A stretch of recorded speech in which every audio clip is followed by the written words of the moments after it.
What's going on, guys? I'm Josh V, and welcome to my first official video of my YouTube channel. Let's go.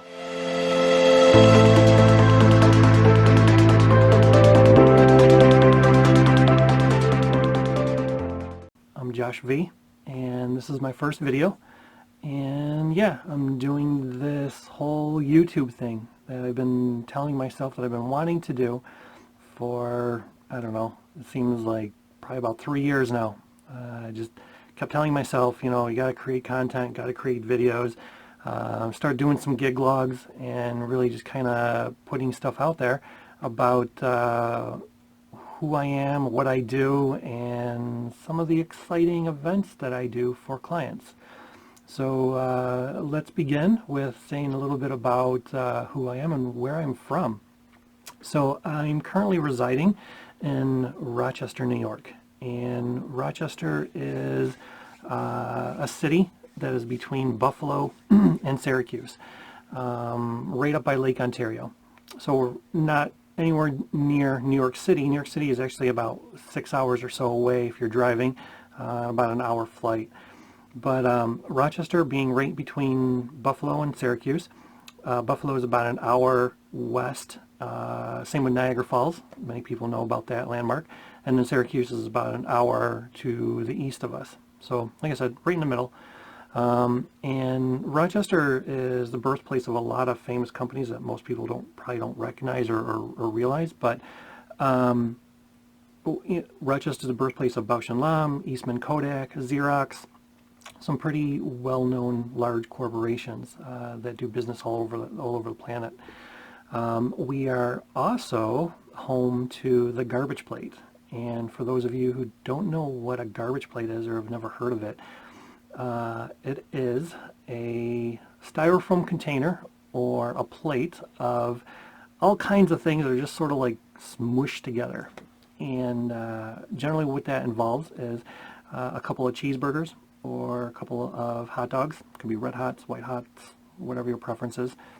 And it's slathered in meat hot sauce, and it's topped with onions, mustard, ketchup. Some people like to put relish on it. There's sort of like this rule around here as far as, you know, what goes on a garbage plate and what doesn't. And then all of that is on top of mac salad and home fries, and it resembles garbage, hence the name. And it's something that is very well known around here. It's pretty popular, and if you're ever in the Rochester area, then definitely try it out. It sounds kind of gross, and it may look kind of gross, but it is fantastic.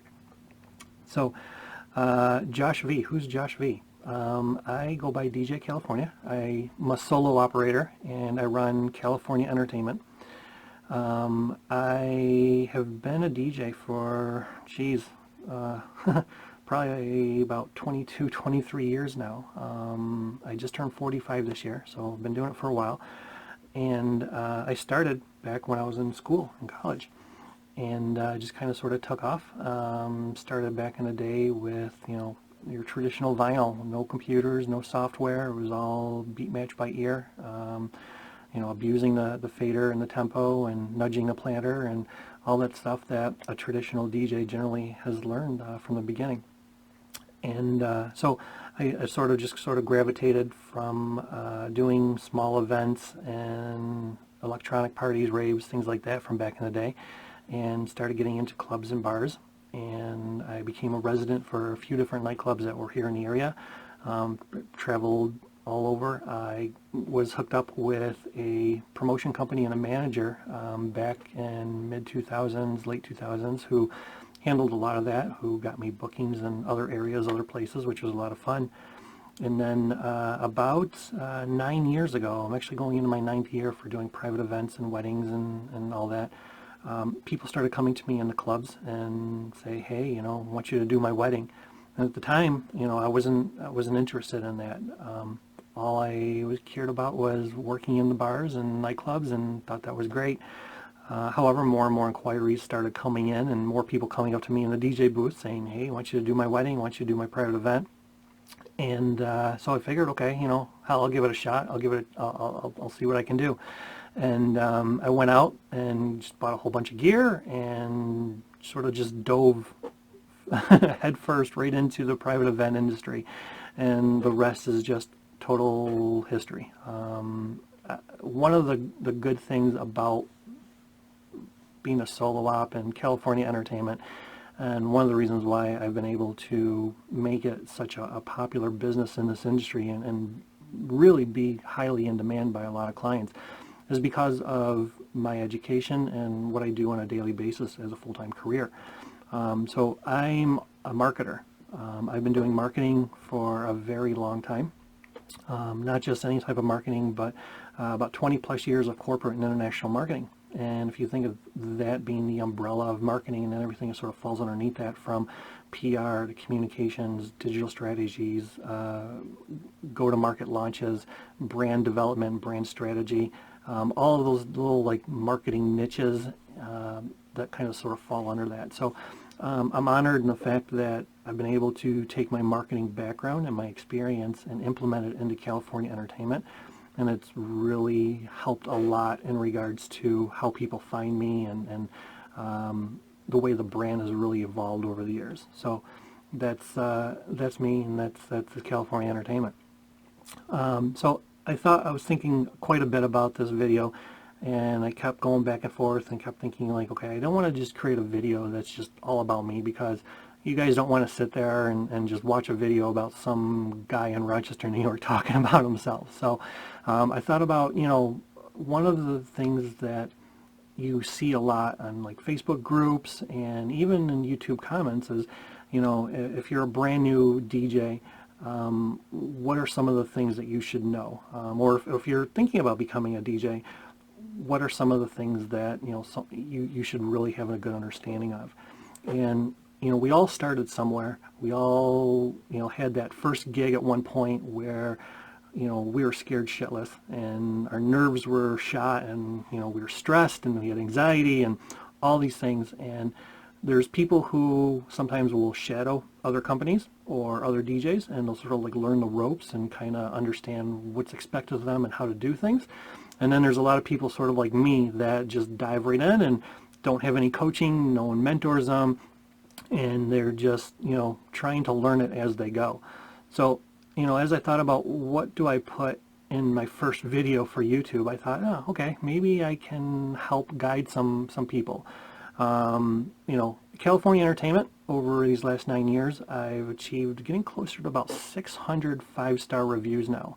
I booked close to 2 years out, and a lot of people specifically seek me out because of the things that I do at weddings and receptions that are a little bit unorthodox, a little bit outside the box, because I kind of attack things in a way where I don't want the events that I do to be just like the ones that are happening down the street, or I don't want guests to be in attendance of a wedding or a private event and say, oh, I just saw all this, I heard all this, I seen all this, last weekend when I attended my other friend's wedding. So I try to keep things extremely unique and different, and I try to make every event different from the last one, so they don't really seem like they're all the same, or they're like cookie cutter events. And I do that in a lot of different ways. So, that is sort of how I work a lot of private events. Also, too, a lot of people have actually come to me and asked, what can I do to really market myself? What can I do to market the business? What can I do to really get forefront in front of a lot of clients better? I write for DJ Life magazine, which used to be DJ Times, and now it's DJ Life. So many of you know me through that as well. I've been writing marketing articles for DJ Life, DJ Times, for a little over 2 years now. So if you go to their website and you do a search for me, you'll find tons and tons of different articles on how to market yourself, how to create good marketing strategies, how to develop your brand, how to really differentiate yourself, or how to put out some good differentiation statements whenever you're marketing yourself to clients that help make you stand out from other companies that are out there. So check out those articles, check out DJ Life. And I post a lot of those articles in the Facebook groups, so definitely keep an eye out for them, read some when you have some time, and enjoy. And then I've always told people that if you've got any questions about marketing, I'm always available. You can always reach me on Facebook, and reach out anytime, and I'll be glad to help you any way I can. So let's get back to what I originally was thinking about this first video. And that was, if I was a brand new DJ all over again, what are some of the things that I would want someone to really talk to me about? So I kind of put together a few bullet points and some ideas, and really take this as what you think it is. If it is helpful to you as a brand new DJ that wants to get into private events, excellent. If you're an experienced DJ and you say this is a total shit list, it makes no sense, it's horrible, don't ever give any of this advice to anybody, well, that's your opinion as well, and if you're more than welcome to have that opinion. So hopefully this is more geared towards the side of helping a lot of the new guys, but I just wanted to put together this top 10 list of things that I wish I had known a little bit more when I first started getting into the DJ world. So, getting started as a new event DJ. And by the way, guys, I'm using this new software. I just bought this new webcam and started just kind of getting the know-how of how to use it. So, forgive me if there's technical difficulties, but I'm getting used to it a little bit day by day. So anyways, getting started as a new event DJ. So what are the top 10 things that I wish someone had really talked to me about back in the day? There's things such as make sure you invest in the best equipment within your budget. A lot of times what happens is when a new DJ gets into the event scene, doing weddings, birthdays, things like that, they have a limited budget. And they kind of skimp on a lot of stuff, and they always say buy right the first time and then don't have to worry about crying later on down the road. Well, there's truth in that, but at the same time, not everyone is going to be able to go out and afford $30,000 worth of the best gear when they first start doing events. However, you really don't want to skimp out on things. You want to make sure you've got really good high quality sound. You want to make sure you've got a really good laptop. You don't want anything crashing on you in the middle of someone's most important day of their life. You want to make sure, your lighting is pretty decent. It doesn't have to be name brand. It doesn't have to be, really, really expensive, especially for lights, because clients, really they don't care. They love having dance floor lighting, but if you can only afford certain things right at the very beginning, don't go into debt, don't max out a credit card, don't go out and get a crazy loan. Just afford what you think you can do, and then build upon that. As you start doing more and more events, you'll start getting more money that comes in, and you'll be able to invest in better stuff going down the road. But right out of the gate, if you've got a certain budget, then buy the best equipment that you possibly can get, and don't overdo it. You don't need to go out and buy a million lights. You don't need to buy, a ton of different controllers or all different things. As long as you've got the basics, you're good. Subscribe to a good high quality music pool. So music, that is what being a DJ is all about. You really want to have not only the most up-to-date library of music, but you want to have high quality good music. You don't want to just go out there and download a bunch of YouTube rips. You don't want to buy a hard drive that's filled with a bunch of crappy music or low quality music. You really want to spend time in building your library the proper way, and the way to do that is to subscribe to a music pool. Most of the pools that are out there are, for a good one, you're paying probably about 25 bucks a month, and they go up to there, to about 50 bucks a month. And that's a very low investment to having something that is such a crucial element of doing events, and that's your music. So subscribe to a good quality music pool. Subscribe to a couple of them if you can afford it.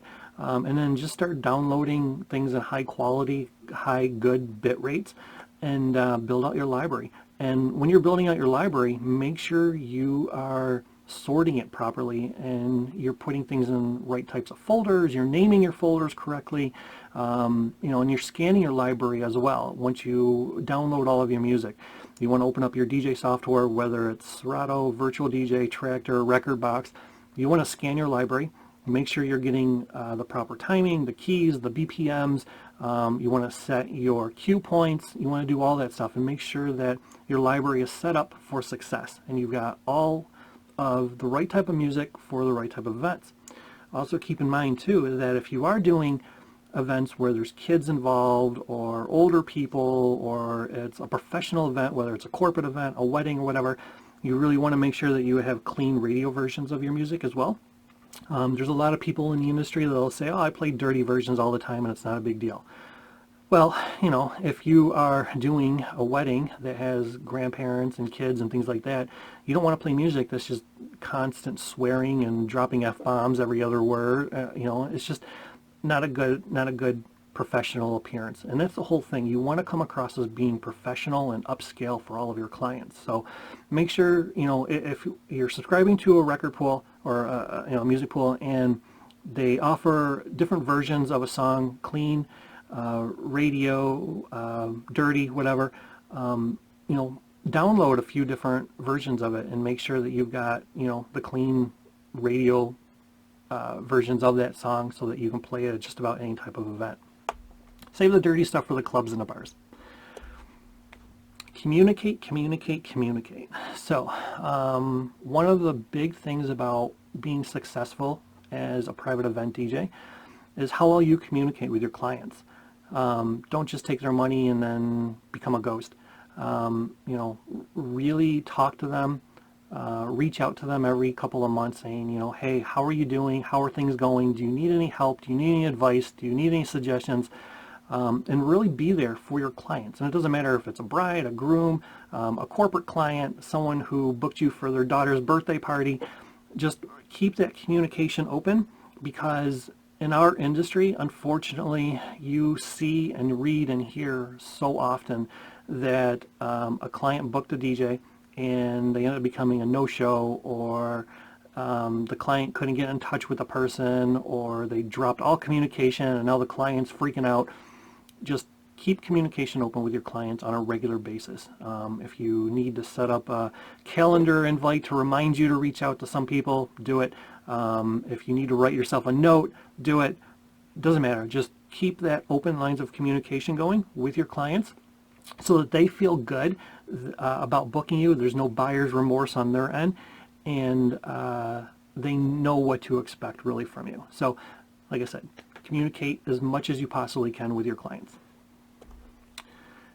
Make sure people can find you. So what happens a lot of times is when people become a DJ and they start doing private events, they only have maybe their personal Facebook profile, or they might have an Instagram, or, you know, whatever, and it's just for them personally. Set up a business channel. It takes only a couple of minutes to do so. It's easy, it's free. You know, make sure you've got your business account for Facebook, a business account for Instagram. If you want to get onto TikTok, you can do a business account for TikTok. And then have a website. Websites nowadays are so cheap and they're so easy to create. You know, there's sites out there like Wix, you know, some of these other ones where it's basically a drag and drop type of thing. You know, add a logo, you add some text, you add some images, and you're up and running in within maybe an hour at the most. And as far as, you know, the cost of a website, you register a domain and you're hosting, and a lot of these companies out there that do hosting, they offer different packages where you pay, you know, one price and you're up and running in a few minutes. And hosting is really anywhere from a few dollars a month all the way up to well, the sky's the limit depending on what type of website you have. But the point is that it's very easy, it's extremely economical, and it's not that difficult to set yourself up with a website. You don't need to go and find an agency or someone who charges thousands and thousands of dollars to build you a website, because you can do it yourself. Now, obviously, once you get your website up and running, there's a lot of different things that you may want to do, like getting it optimized and making sure that it's, you know, the best they can possibly be. And when you get to that point, you know, that's where you can talk to other marketers, you can talk to other agencies and things, and they'll kind of help you out, or they'll guide you, or they may charge you a fee to do some of that stuff. But initially, to get up and running, you don't need to hire anybody else. You can do it yourself very quickly and in a timely fashion. have a good contract. So luckily I was able to figure this out when I first started DJing, and I knew that was one of the first things I needed to do before I talked to any clients or booked any clients, was I needed to have a contract in place.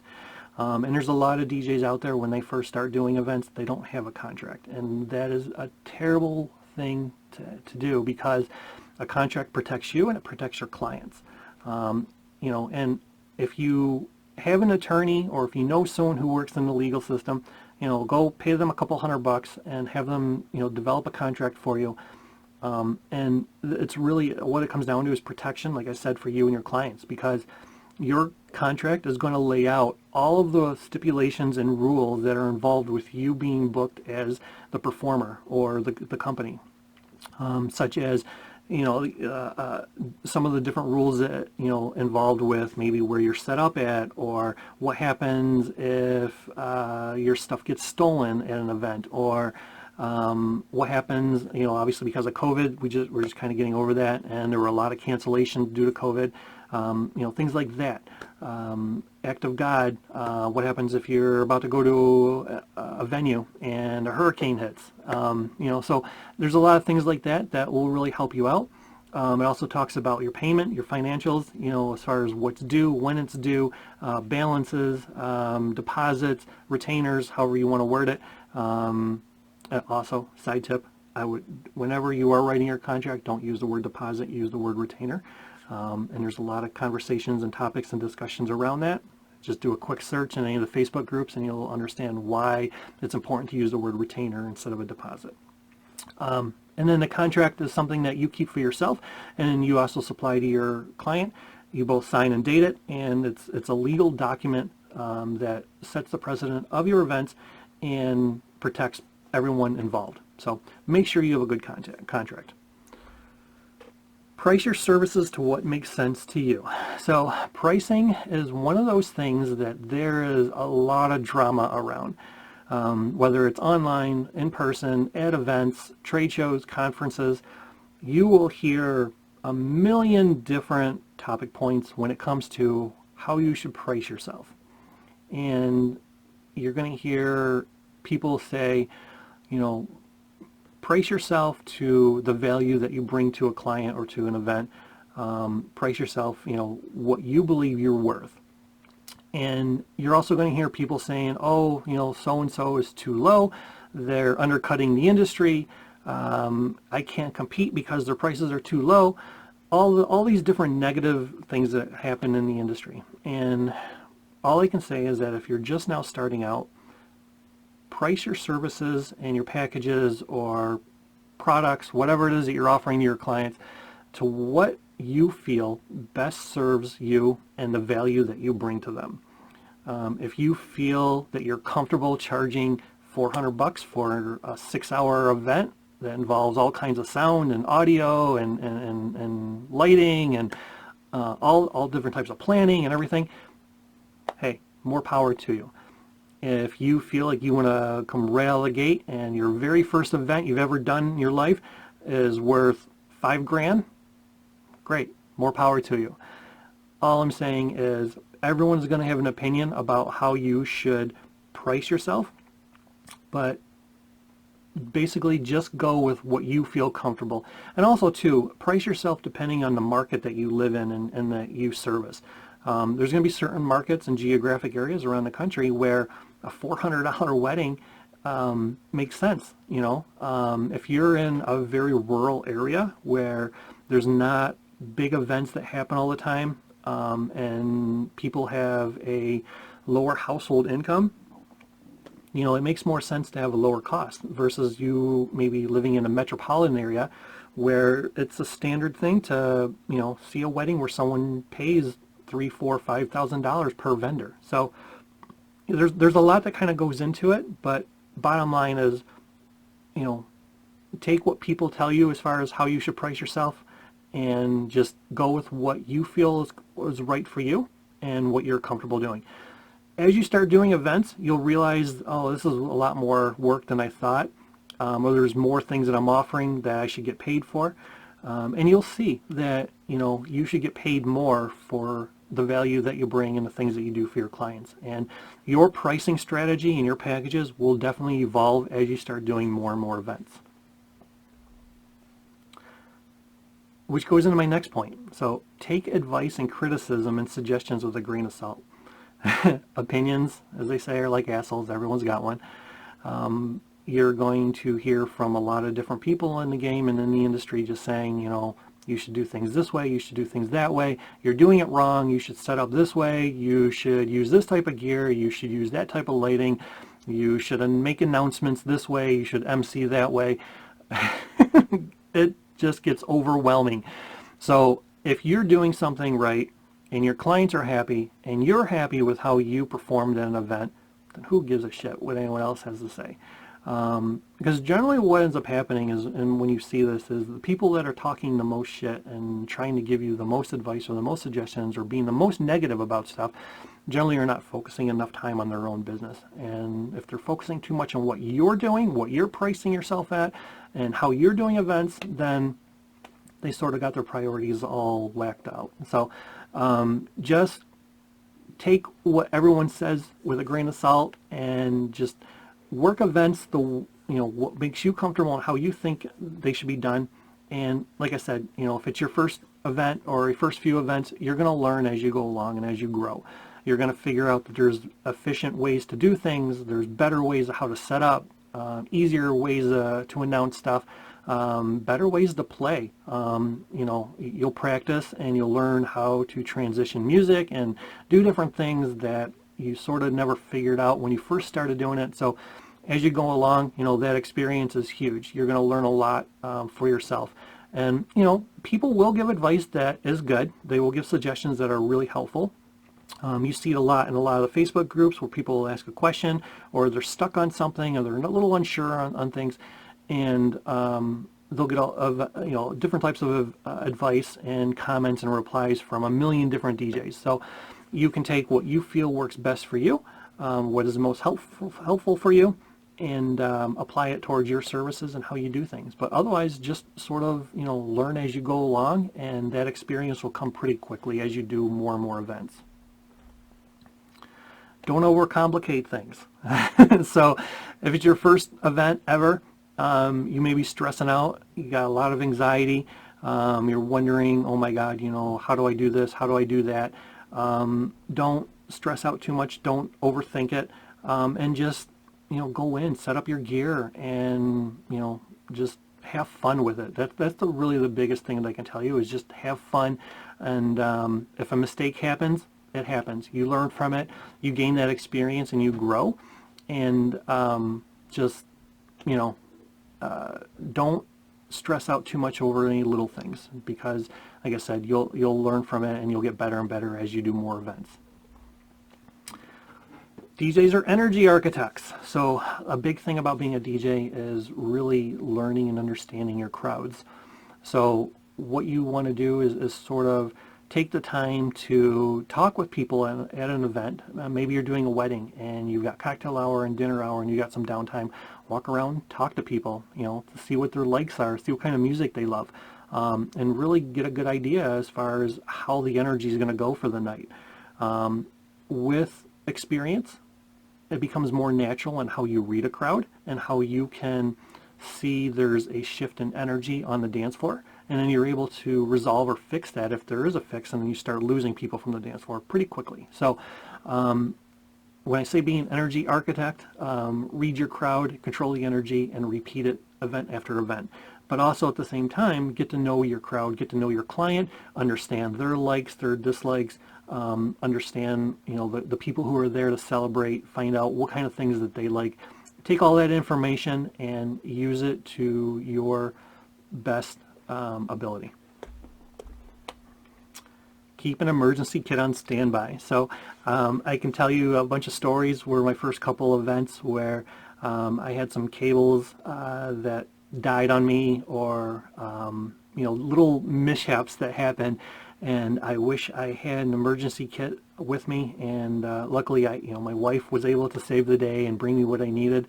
But probably one of the biggest things that I can tell you is have a little kit of different connectors, different cables, backup cables, And as you do more and more events and you start getting more revenue and more money that comes in, you will start to accumulate a lot of different pieces of gear. You'll be able to afford maybe a backup laptop, backup hard drives, backup speakers, all different types of cables.